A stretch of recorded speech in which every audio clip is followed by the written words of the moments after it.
नमस्कार, मैं हूं राणा यशवंत और ब्रेकिंग न्यूज में आपका स्वागत है। महंगाई की चौतरफा मार से परेशान, उससे निजात की राह खोज रही है जनता, लेकिन उसकी ये परेशानी दूर नहीं हुई बल्कि नई मुसीबत आकर खड़ी हो गई है। अब पेट्रोल कंपनियों ने पेट्रोल की कीमतें बढ़ाने का ऐलान कर दिया है। कीमतें भी ऐसी वैसी नहीं, पूरे 7.5 रुपए प्रति लीटर। गौर करने की बात यह है कि कीमतों में इस बढ़ोतरी का ऐलान संसद के बजट सत्र के ठीक बाद हो रहा है। कीमतों में बढ़ोतरी भले ही पेट्रोल में हो रही है, लेकिन इसकी मार चौतरफा पड़ने वाली है, जिसका अंदाजा आप लगा सकते हैं। ऐसे में सवाल ये उठता है कि महंगाई की मार से जूझ रही जनता पर यह बोझ डालना क्या वाकई जरूरी था? आखिर कीमतें संसद के सत्र के ठीक बाद क्यों बढ़ाई जा रही हैं? क्या संसद को इसके लिए भरोसे में लेना जरूरी नहीं था? ऐसे कई और सवाल हैं जिन पर हम आज चर्चा करेंगे, लेकिन सबसे पहले आपको ये देखना जरूरी है कि कहां पेट्रोल की कीमतें अब कितनी हो जाएंगी आज रात से।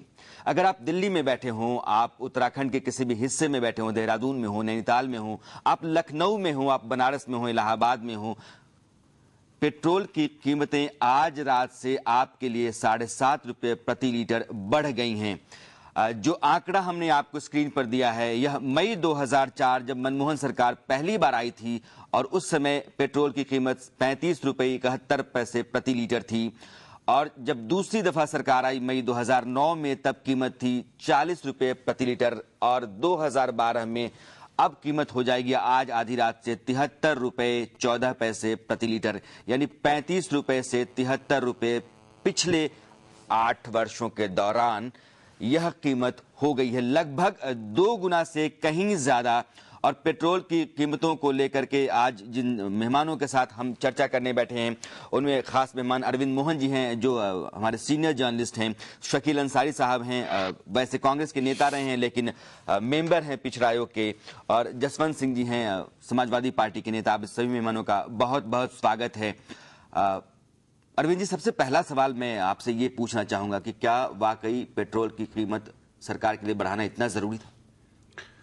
देखिए, 2-3 चीजों से सरकार की मंशा खराब दिखती है। पहली तो एक तो संसद का सत्र खत्म होते ही कीमत बढ़े, ये जरूरी नहीं था। 2 दिन पहले भी करते तो शायद थोड़ा ज्यादा बेहतर रेस्पॉन्स मिलता पार्लियामेंट का भी। दूसरी बेईमानी ये है कि $100 के पार तेल पहली बार नहीं गया है। जब 40 रुपए बिक रहा था तब भी $100 के पार था तेल। और तीसरी बात, इस पूरे प्राइस मैकेनिज्म में गड़बड़ ये है कि हम कभी भी तेल स्पॉट बाइंग नहीं करते हैं कि अभी जो दाम है उस दाम से खरीद नहीं करते हैं। हमारे तेल का अरेंजमेंट बहुत ही साफ सुथरे ढंग से होता है और हमको अरब देशों के दोस्ती का, पुराने समय की दोस्ती का लाभ मिलता है। कई देशों से हमको तेल बेहतर टर्म्स पे मिलते हैं जो और दुनिया को नहीं मिलते हैं।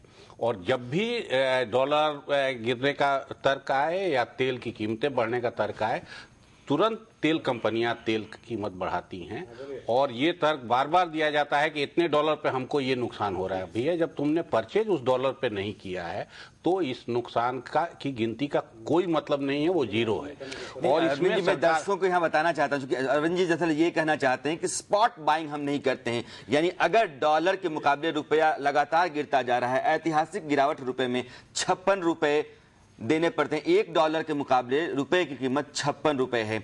अगर यहां तक रुपया गिर भी गया है तो अरविंद का कहना यह है कि स्पॉट बाइंग हम नहीं करते हैं। यानी फर्ज कीजिए कि आपने 50 रुपए पर कोई चीज खरीदी है, $1 उस समय 50 रुपए का है, और अगर आपका 2 दिनों बाद वो डॉलर 55 रुपए का हो जाता है तो आपको उस 50 का 55 देना पड़ता है। लेकिन स्पॉट बाइंग में होता है क्योंकि आज की तारीख में डॉलर बढ़ करके 56 रुपए चला गया है, तो आपने जो सामान 55 रुपए पर या 50 रुपए पर खरीदा है, अगर वो बढ़कर 56 रुपए डॉलर की कीमत चली गई है तो आपको 56 रुपए देने पड़ेंगे। लेकिन स्पॉट बाइंग में ऐसा होता है, स्पॉट बाइंग पेट्रो में नहीं होती है, जो अरविंद जी का कहना है। उसमें भी राणा जी अभी ये हुआ है कि जब से यूरोप का क्राइसिस शुरू हुआ है तब से कच्चे तेल की कीमत दुनिया भर में गिरी है।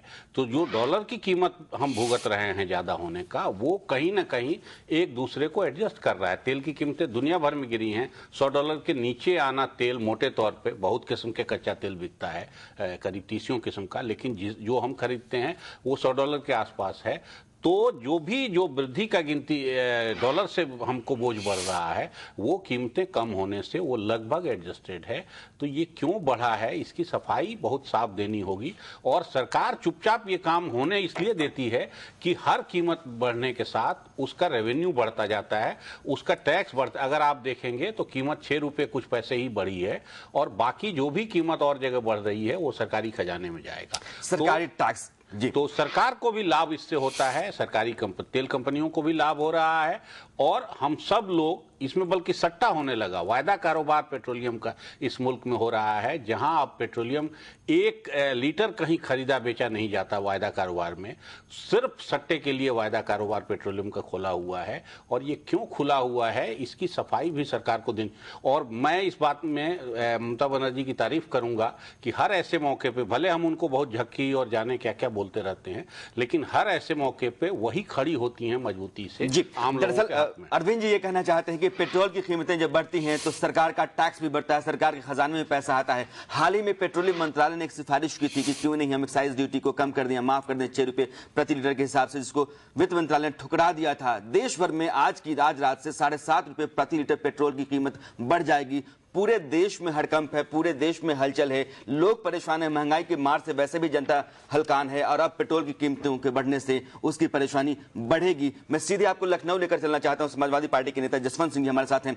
जसवंत सिंह जी, आपकी पार्टी चूंकि बीती रात मुलायम सिंह जी सोनिया जी के साथ बहुत देर तक बैठे हुए थे डिनर पार्टी में, और अब पेट्रोल की कीमतें बढ़ गई हैं, क्या आपकी पार्टी की सहमति भी इसमें थी? देखिए, अब ये तो हमको जानकारी नहीं है, हमारे राष्ट्रीय अध्यक्ष जी से कोई बात नहीं हुई है, लेकिन ये सच्चाई है कि जिस तरीके की महंगाई हिंदुस्तान की सरकार बढ़ा रही है, यह हिंदुस्तान की जनता के साथ ऐसा आंख मिचौली का खेल खेल रही है कि लगता है कि इस जनता को वो कुछ भी मानने को तैयार नहीं है। जनता के साथ धोखा दे रही है, जनता को तबाह करने पर आमादा है हिंदुस्तान की सरकार। तेल की कीमतों को बढ़ाना, हर गरीब का खेत खलिहान में काम करने वाले का सीधा शोषण केंद्र की सरकार कर रही है। ऐसा नहीं है कि केवल तेल का दाम बढ़ा, तेल का दाम बढ़ते ही चारों तरफ हाहाकार मचता है। कहीं खाद का दाम बढ़ता है, कहीं बीज का दाम बढ़ता है, कहीं पानी का दाम बढ़ता है, कहीं दूध का दाम बढ़ता है। जितनी जीवन की आवश्यक वस्तुएं हैं सबका मूल्य बढ़ जाता है। आप इस यूं तरीके से समझ लीजिए कि समाज का अंतिम व्यक्ति भी भारत सरकार की इन योजनाओं से शोषित होता है।